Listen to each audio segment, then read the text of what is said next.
falamos sobre risco e tolerância ao erro. Vamos passar para o segundo pilar, que é a questão da disponibilidade em ajudar e pedir ajuda. É fundamental dentro das organizações essa capacidade e muitas vezes a gente vê uma ausência disso.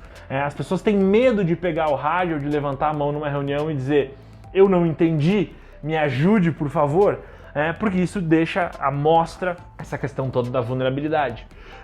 Inclusive, um dos livros mais recentes, aí, super populares, que foi muito comentado e que a gente indica, é um livro da Brené Brown, chamado A Coragem de Ser Imperfeito, que fala justamente sobre essa vulnerabilidade que a gente tem. Então, pedir ajuda tem a ver com vulnerabilidade. E a questão de ser vulnerável, de ser imperfeito, nos traz algumas coisas interessantes, né?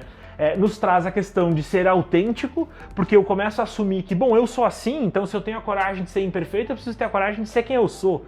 E aí isso me traz um benefício muito grande, tanto na vida pessoal, mas principalmente no trabalho. E mais do que isso, eu começo a entender e ser mais empático com os outros, porque eu percebo que se eu não sou perfeito, ou seja, eu sou imperfeito, os demais também são. Então não tem problema nenhum eu ajudar aquela pessoa, não significa que ela é incompetente, e não tem problema nenhum eu levantar a mão, pedir ajuda, né? E dizer: cara, eu não entendi, ou por favor me ajuda, eu não estou conseguindo performar tão bem quanto deveria, e isso obviamente tem tudo a ver com a questão da segurança psicológica. Em 1915, o Shackleton, comandando o barco Endurance e essa tripulação de 28 pessoas, acabou ficando preso numa tempestade de gelo quando ia circunnavegar o polo. O gelo acabou endurecendo e eles ficaram literalmente presos ali.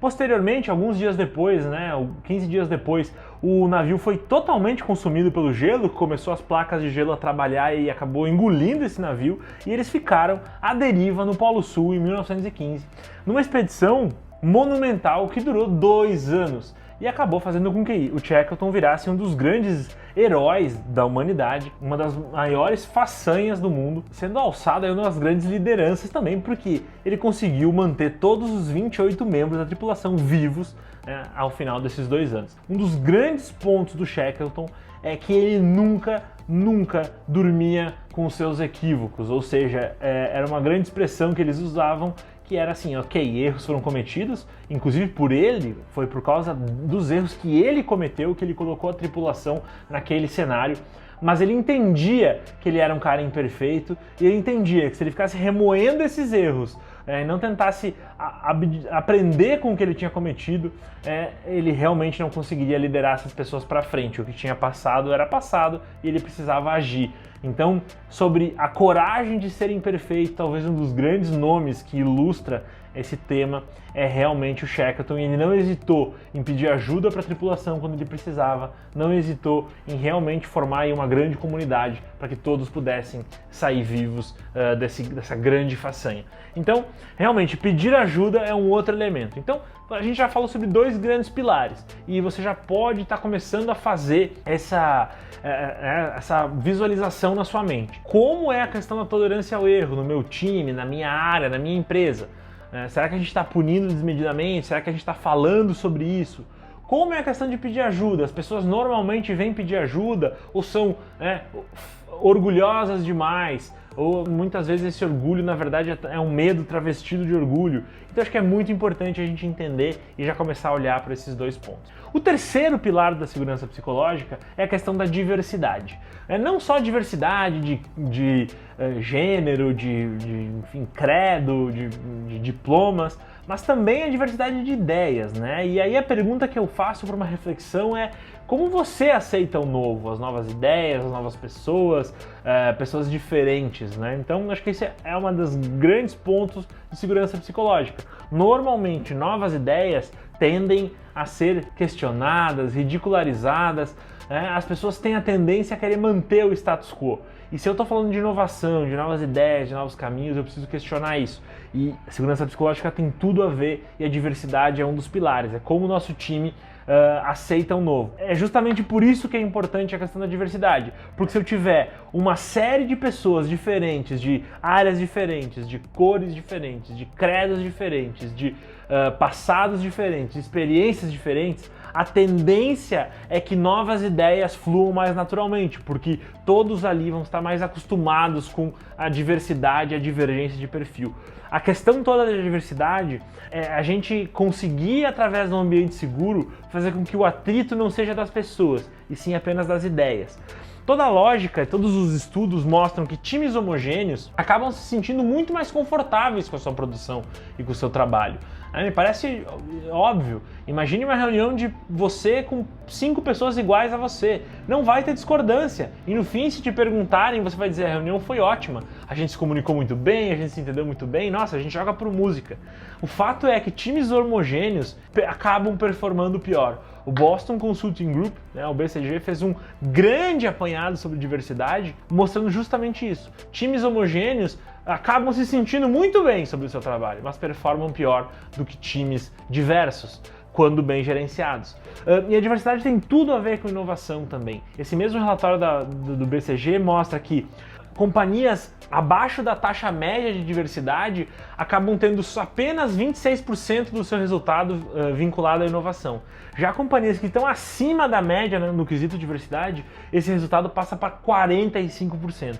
Ou seja, inovação e diversidade estão intimamente ligados. E essa diversidade só vai conseguir efetivamente exercer todo o seu potencial quando ela vier somada de um ambiente psicologicamente seguro. Ou seja, as pessoas diversas que estiverem ali não tiverem medo de se expressar livremente. Se times homogêneos se sentem muito confortáveis com a sua produção e se comunicam muito bem, times diversos e heterogêneos se sentem desconfortáveis, justamente por causa do conflito inerente a pessoas de ideias distintas.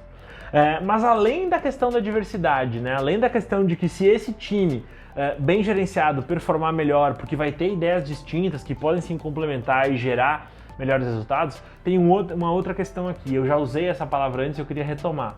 Toda vez que a gente tem um time diverso, a gente amplia o nosso repertório. As pessoas, quando fazem parte de um time diverso, elas vão para reuniões mais preparadas, elas refletem mais sobre as coisas que elas vão dizer, não no sentido negativo, mas sim no sentido de que elas realmente preparam melhor o cenário, porque elas sabem que elas vão precisar convencer pessoas diferentes, e por isso elas acabam pensando em outros aspectos da ideia. Então a ideia fica mais robusta, os projetos ficam mais bem pensados, as ideias ficam mais acabadas, e portanto acabam rendendo melhor. E quando a gente fala de diversidade, muitas vezes a gente acha que só diplomas diferentes e idade é diversidade. Isso não é verdade. Esse estudo do Boston Consulting Group mostrou que quando a gente fala de diversidade, o que realmente impacta é a questão do gênero, é a questão da trajetória de carreira.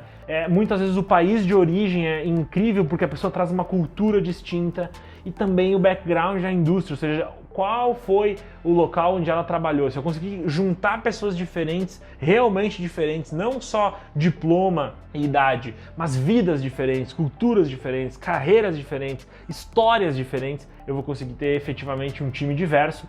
E, como eu falei, o principal ponto da diversidade da segurança psicológica é o quanto eu aceito o novo, o quanto eu estou disponível para ouvir novas ideias. A gente sabe que isso nem sempre é muito comum. Já o quarto e último pilar é a questão das conversas sinceras. Eu mencionei para vocês que o risco e tolerância ao erro era um dos grandes tabus, e eu somo a conversa sincera também como um grande tabu dentro das organizações. Esses dois pilares da segurança psicológica são aqueles que a gente, quando tem prestado consultoria nessa área, acaba vendo maior buchicho. As pessoas ficam desconfortáveis quando esse tema vem à tona. Justamente por isso. Porque a ideia de ter uma conversa 100% sincera com alguém é bastante dolorida. Tem um livro muito legal chamado Radical Candor, em português se chama Empatia Assertiva, uma autora chamada Kim Scott, que fala sobre os benefícios de como a gente pode trazer as conversas sinceras, como mostrar a sinceridade sem perder a humanidade. Acho que é muito importante. E a ideia do livro é explorar um pouco os benefícios dessa empatia assertiva, mas ele traz um outro conceito que eu gosto muito, que se chama empatia improdutiva. Tem um gráfico com dois eixos que fala sobre o quanto eu me importo com a pessoa, então se eu me importo com ela ou não me importo, e o quão direto eu sou na minha comunicação, ou seja, quão franco e objetivo e realmente direto é a minha comunicação com aquela pessoa. E quando eu tenho um momento de que eu me importo com a pessoa, eu realmente gosto daquela pessoa, como a gente gosta da maioria dos nossos colegas de trabalho, dos nossos colegas de time, né, dos nossos líderes. A gente gosta, a gente se preocupa com aquelas pessoas, a gente acha, poxa, que bacana. A gente muitas vezes se dói quando algo não tá indo bem naquela pessoa, né? A pessoa tá cansada, puxa, tá puxado para ela. Então a gente se importa com aquelas pessoas. Mas a gente normalmente é indireto, justamente por isso. A gente pensa, mas a vida tá difícil. Mas será que ele vai levar? Para que lado será que ele vai levar esse meu comentário? Puxa, teve aquele... Podia ser melhor essa apresentação, né? Ele podia falar menos ele podia melhorar os slides, ele podia trazer uma linguagem mais acessível, mas ele tá vivendo um dia difícil, a vida dele tá complicada, ele tá com home office, com os filhos em casa, né? Tá tendo que cozinhar. Tudo isso a gente acaba botando num balaio e acaba sendo muito sutil ou indireto nas comunicações, né? A gente ou não fala, de certa maneira, nada do que a gente quer dizer, a gente sempre fica justamente por se importar e que eu não digo nada. Só que o problema é que essa empatia improdutiva, ela gera ignorância. A pessoa não vai se tornar um membro melhor do time, não vai se tornar um profissional melhor, não vai se tornar uma pessoa melhor, porque ele simplesmente é ignorante com relação às melhorias dele. O que a Kim Scott propõe, o que a gente propõe quando fala de conversas sinceras, é a capacidade que eu tenho que ter de falar a verdade para as pessoas, porque essa sinceridade assertiva é o que gera crescimento. Eu poder dizer para o colega, para você que está aí ouvindo, ou você poder dizer para mim, qualquer crítica que seja, olha, você tem que melhorar os seus slides, você precisa melhorar a sua dicção, você precisa se comunicar de uma maneira mais assertiva, você não pode ser tão agressivo, você não deveria falar assim com as pessoas. Isso é muito importante, só que a gente parte da premissa que a pessoa vai levar para o lado errado. Só que lembre-se, se eu tiver um ambiente de segurança psicológica, aquela pessoa vai entender que aquela crítica é para o meu bem. Então, lembre-se lá do que eu falei no começo, segurança psicológica é sobre a pessoa aceitar o desconforto, é um desconforto produtivo. Na conversa sincera, eu entender que eventualmente eu vou ser criticado. E óbvio que isso não é agradável, mas eu preciso entender que isso é pro meu bem. Que aquela pessoa gosta de mim, que ela tá falando isso porque ela quer que eu melhore, quer que eu consiga performar mais, que o time performe mais, que a empresa performe mais, que a gente gere um impacto maior no mundo. Então, as conversas sinceras é um dos pilares que mais se manifesta no nosso dia a dia. Eu tenho certeza que centenas de vezes ao mês você se pega pensando duas vezes a melhor maneira de falar aquilo sem que vai magoar a pessoa. Então, assim, toda essa lógica que a Kim Scott traz no Radical Candor é como ser sincero sem perder a humanidade, né? Como ser sincero partindo da premissa que eu me importo com o outro. Isso tem tudo a ver com segurança psicológica. Então, é um tema complexo, é um tema que daria um debate enorme e a gente está super disponível. Se você quiser conversar mais sobre esse tema, saber como implementar essa conversa sincera, também pode contar comigo. Mas com relação aos 4 pilares, era isso que eu queria falar para vocês. É uma introdução desses 4 elementos, do risco e tolerância ao erro, da disponibilidade em ajudar e pedir ajuda, diversidade e conversas sinceras.